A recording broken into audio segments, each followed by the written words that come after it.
आज की वीडियो के अंदर हम क्लास 9th एक्सरसाइज 7.3 सब नंबर 3 करेंगे, जिसके अंदर स्टेटमेंट में से जो मैंने इंपॉर्टेंट चीज़ें वो इधर गिवन के अंदर लिख दी है। जिसके अंदर गिवन कर रखा है हमें कि जो ए बी है वो पी क्यू के इक्वल है and A M and P N given है इक्वल और बी सी और क्यू आर इक्वल है। ये दो ट्रायंगल आप अगर ध्यान से देखोगे, एक triangle A B C triangle है और एक ट्रायंगल है हमारा पी क्यू आर।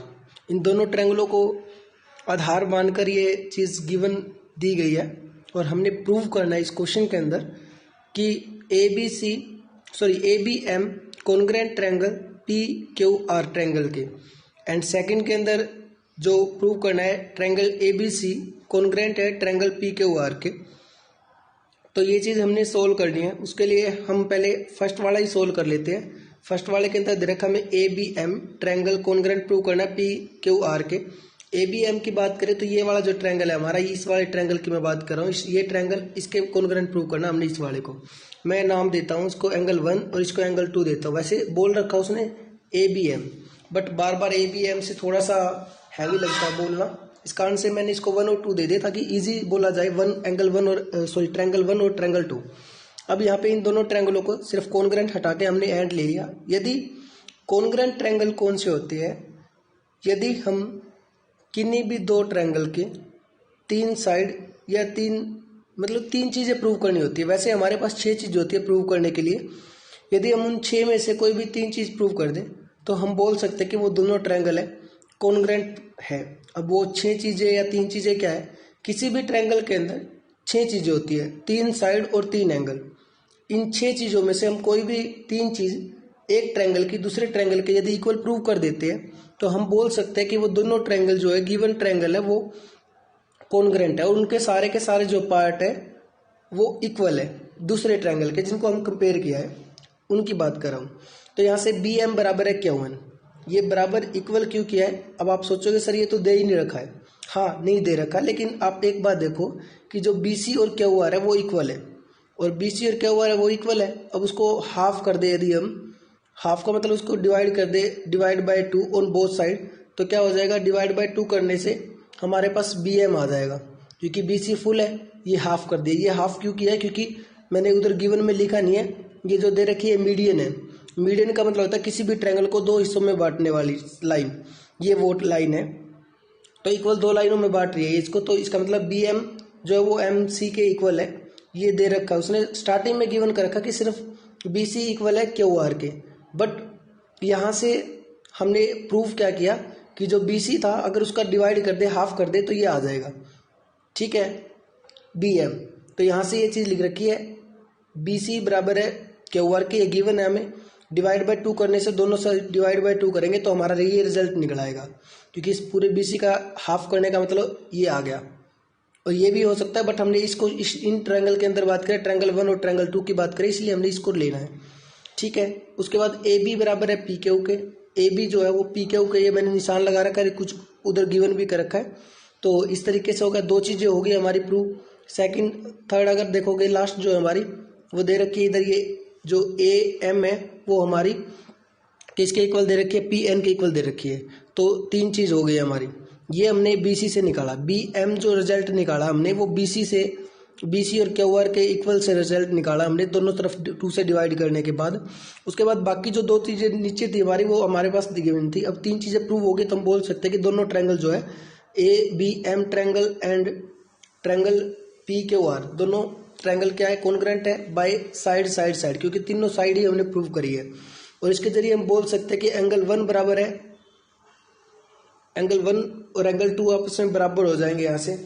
तो एंगल 1 कौन सा हुआ? यहाँ से हमारा ये वाला ट्रायंगल, ये हमारा एंगल 1 हुआ है और इसको मैंने एंगल 2 मान रखा है, इसको एंगल 2 मान लिया। ठीक है, अब सेकंड पार्ट की बात करें, इन triangle A B C and triangle P Q are.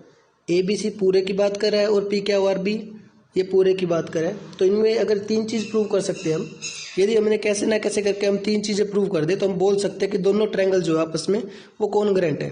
इसलिए हम यहाँ पे क्या करेंगे कि ए बी इक्वल है पी क्यू, ये गिवन है, मैंने अपने पास से नहीं बोला ये चीज़। एक चीज़ होगी, हमारे पास 2 चीज़ रही। अब देखो ध्यान से, जो हमने ऊपर प्रूव किया है कि एंगल 1 है वो एंगल 2 के बराबर है। ठीक है, कैसे आया ये प्रूव कर चुके हैं ऊपर वाले कंडीशन से, सीपीसीटी से, by CPCT, congruent part of congruent triangle. उसके बाद अगर हम ध्यान से देखें, यहाँ पे ध्यान से देखें तो इधर से क्या आ जाएगा सॉल्यूशन हमारा, ये चीज़ होगी, एंगल 1 और एंगल 2 आगे, क्योंकि अब देखोगे बड़े ट्रायंगल के अंदर एंगल 1 है, इसमें भी आ रहा है एंगल 2, ये दोनों आपस में बराबर है, इक्वल है। हमने प्रूव्ड किया है, प्रूव किया है तो इधर लिखना प्रूव्ड। अच्छा, बीसी जो है वो क्यू आर के इक्वल है, तो स्टार्टिंग में गिवन था हमारे पास में कि जो बीसी है वो क्यू आर के इक्वल है, तो 3 चीज़ प्रूव होगी। तो ये हमारा क्वेश्चन क्लियर हो गया। यहाँ से क्या आ गया, triangle, so triangle A B C congruent है ट्रायंगल पी क्यू आर के साइड एंगल साइड के जरिए, क्योंकि हमने यहाँ पे 2 साइड और एक एंगल प्रूव किया है। तो इस प्रकार से ये क्वेश्चन था। आई होप कि जो समझाने की कोशिश की वो आपको अच्छी प्रकार से समझ आ गई होगी। आप फॉर्मूले लर्न करें, फॉर्मूले भी नहीं है स्टार्टिंग में नहीं आएंगे, थ्योरम वाले चैप्टर है, थोड़े से हैवी पढ़ते हैं। आप एक बार दोबारा फिर वीडियो देख लें, दोबारा देखने से आपको समझ आ जाएगा, इतने हैवी क्वेश्चन भी नहीं है। अब अगला क्वेश्चन करते हैं हम, क्वेश्चन नंबर 4।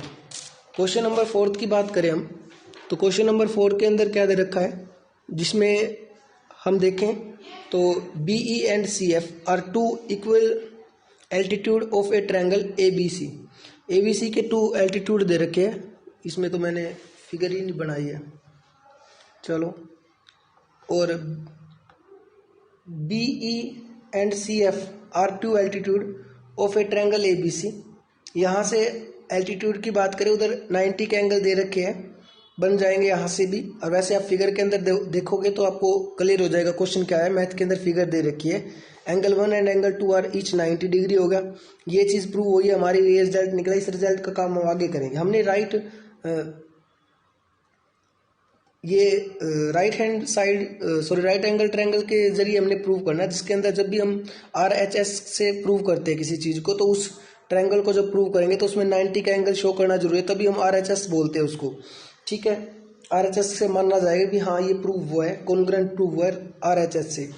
ठीक है, इससे पहले हमने तीनों साइड तीनों एंगल प्रूव करे, वो अलग सॉल्यूशन है। तो यहाँ से अब देखेंगे तो इन दोनों ट्रायंगलों की बात करें, triangle BEC and triangle CFB, BC and BC। आप फिगर के अंदर देखोगे, जो मैथ के अंदर दे रखे हैं, मैं इधर भूल गया हूँ, उसके लिए सॉरी हुई। तो ये कॉमन हाइपोटेनस है, क्यों है, क्योंकि आप जानते हो कि किसी भी ट्रायंगल के अंदर हमेशा याद रखना कि 90 डिग्री के एंगल के सामने हमेशा हाइपोटेनस होता है। तो इसलिए BC और BC क्या है, कॉमन साइड है। वैसे तो कॉमन साइड है, बट वो हाइपोटेनस भी, क्योंकि वो 90 के सामने आ रहा है। ठीक है, वो ट्रायंगल कुछ ऐसे था, मेरे को ध्यान नहीं आ रहा।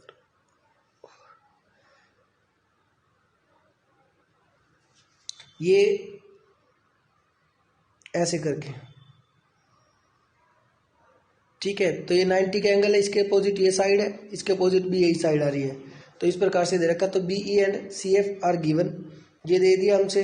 2 सॉल्यूशन हो गए, उधर 90 बाई सॉल्यूशन हो गया था। सो ट्रायंगल BEC कॉन्ग्रेंट है ट्रायंगल CFB के बाय RHS, क्योंकि 90 का उसमें आया हुआ है।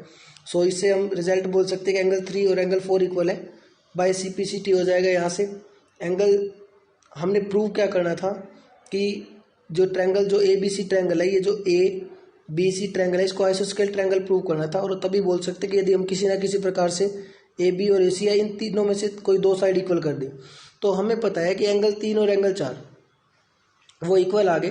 तो एंगल B और एंगल C उसी को बोला गया है, B और C दोनों इक्वल आ गए। तो यदि किसी भी ट्रायंगल के अंदर 2 एंगल इक्वल है, तो उन इक्वल एंगल के अपोजिट जो भी साइड होगी वो हमेशा इक्वल होती है।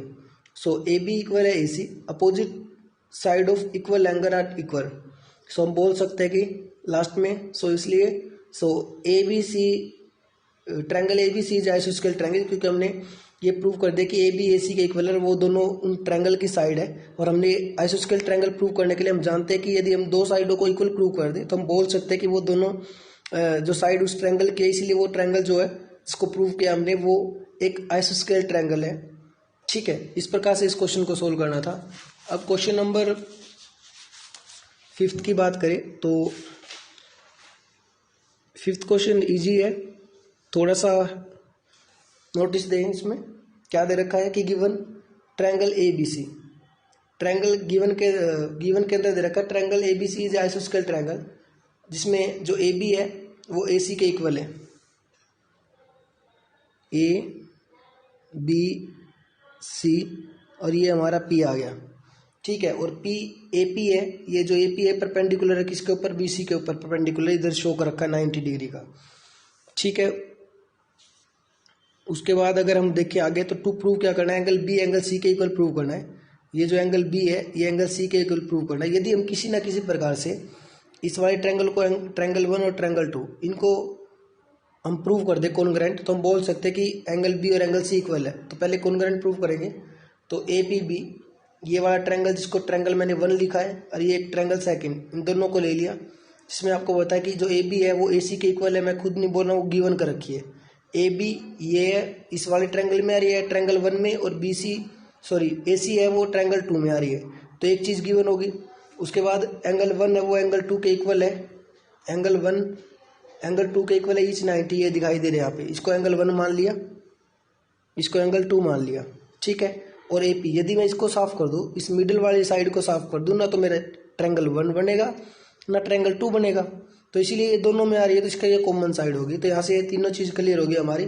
सो हम बोल सकते हैं कि triangle A B P congruent है triangle A C P by right hand side, क्योंकि इधर एक 90 का एंगल आया हुआ है, इसलिए हम RHS रूल से इसको कॉन्ग्रुएंट बोला है हमने। सो हम बोल सकते हैं कि जब दोनों ट्रायंगल आपस में कॉन्ग्रुएंट हो गए, चाहे रूल हमने कोई अप्लाई किया हो, तीनों साइड वाला है RHS वाला है, बट इसमें फाइनल बोल रखा उसने कि RHS वाले रूल से हमने इसको सोल्व करना था, हल करना था। तो उस क्वेश्चन को इस तरीके से हल करने के लिए हमने ये अप्लाई किया, ये वाला रूल अप्लाई किया है, तो ईच 90 का शो किया है, तभी हम RHS बोल सकते हैं इसमें। तो आगे यहाँ से जब दोनों ट्रायंगल कॉन्ग्रुएंट प्रूव हो गए, तो यदि दोनों ट्रायंगल कॉन्ग्रुएंट है तो उन दोनों ट्रायंगलों के तीनों साइड और तीनों एंगल आपस में इक्वल होते हैं। बट हमने इतनी चीज़ नहीं प्रूव करनी, हमने सिर्फ ये बोला था कि एंगल बी और एंगल सी इक्वल है। जब ये दोनों ट्रायंगल कॉन्ग्रुएंट हो गए तो उनके जो पार्ट होंगे तो वो भी इक्वल होंगे, तो ये उन्हीं के पार्ट है। तो angle B equal angle C के by CPCT congruent part of congruent triangle. जो बी एंगल है और एंगल सी है, ये उन्हीं दोनों ट्रायंगलों के पार्ट है, हिस्से है, जिनको हमने अभी कॉन्ग्रुएंट प्रूव किया। तो इस प्रकार से क्वेश्चन को सोल्व करना था। जय हिंद, जय भारत।